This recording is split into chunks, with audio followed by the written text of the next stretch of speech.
Since the beginning of time, all the matter in the universe has been governed by precisely balanced laws and constants.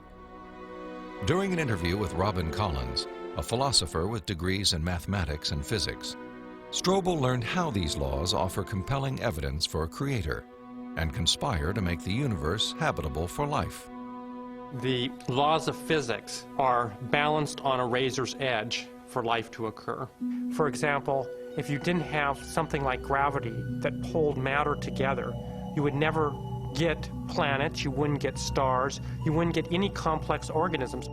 If you didn't have the strong nuclear force, there would be nothing to hold protons and neutrons together in the nucleus. And so you wouldn't have any atoms, so no chemistry. If you didn't have the electromagnetic force, you would have no bonding between chemicals. You'd have no light, and the list goes on. So you need all these sorts of fundamental principles have to be in place in order for life to occur. Wipe out one of those principles, wipe out one of those laws, no life. Strobel learned that life also hinges on the precise strengths and relative values of many different physical constants. One example of this fine-tuning is the force of gravity. Imagine a ruler divided up into 1-inch increments and then stretched across the entire universe, a distance of some 14 billion light years.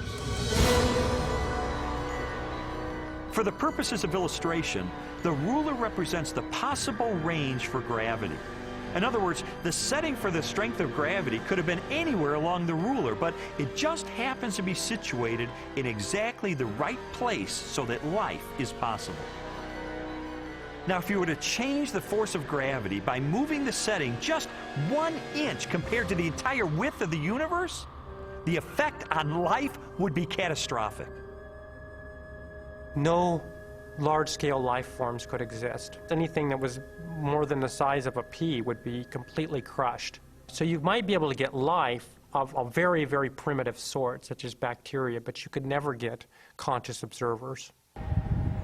The strength of gravity is just one of at least 30 separate parameters that must be finely tuned to produce a life-sustaining universe. Another example is the cosmological constant. The cosmological constant describes the expansion speed of space in the universe. If space expands too quickly, then the universe will spread out so quickly that material objects can't form. So you can't get stars and galaxies and planets and the types of things that we, of course, take for granted in our universe. Physicists have determined that the cosmological constant is fine-tuned to 1 part in 100 million billion billion billion billion billion. Such precision has been compared to traveling hundreds of miles into space, then throwing a dart at the Earth and hitting a bullseye measuring 1/trillionth of an inch in diameter, an area less than the width of a single atom. Just consider those two parameters, gravity and the cosmological constant. Their level of fine-tuning is to a precision of 1 part in 100 million trillion, trillion, trillion, trillion, trillion, trillion. I mean, that's like 1 atom in the entire known universe. This fine-tuning is also evident at the atomic level. The strong nuclear force binds atoms together. If the strength of this force were to decrease by 1 part in 10,000 billion billion billion billion, the only element left in the universe would be hydrogen. Again, chemical life would not be possible. The fine-tuning of the laws and forces of physics is so precise that few theorists are comfortable invoking mere chance as an explanation, unless our universe is not the only roll of the dice. If the universe looks like it's fine-tuned for complex life, maybe there's a fine-tuner. Maybe it was fine-tuned for life. And this has certain unsavory theological implications. And so it's not surprising that those committed to a fundamentally materialistic view of reality would try to find an escape hatch. And the most popular escape hatch for this theological implication of fine-tuning is this idea of multiple universes. As its name suggests, the theory of multiple universes proposes that our universe is not alone. Instead, it is part of a vast ensemble of universes, each with a different set of laws and constants. If there's only one universe, then the conclusion that the universe looks fine-tuned because it is fine-tuned is inescapable. But if our universe is just one of a vast set, then you seem to have more resources to play with. Chance gets a new lease on life.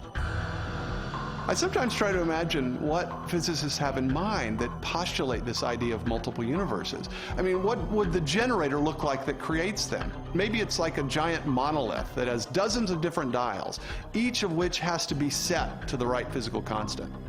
If we think of these parameters as dials, each of the dials is different. So if you produce enough universes with enough different dial settings, eventually, just by chance, you get one just right. So you might have to produce a trillion universes. But eventually, if you have a generator that's just spitting out just an enormous number of them, then it gets the right dial setting. And then by just chance, you get conditions right for life. So it's a huge cosmic lottery. That's the idea. It's an interesting idea. I mean, there's really only one problem with it. There's no independent evidence that it's true. Besides, it really just pushes the question back a step, because we could still ask, who built the generator? The suggestion of multiple universes strikes me as a desperate attempt to explain away the obvious, which is that the universe is finely tuned by an intelligence to sustain complex life. An intelligence that must be beyond the constraints of time and space.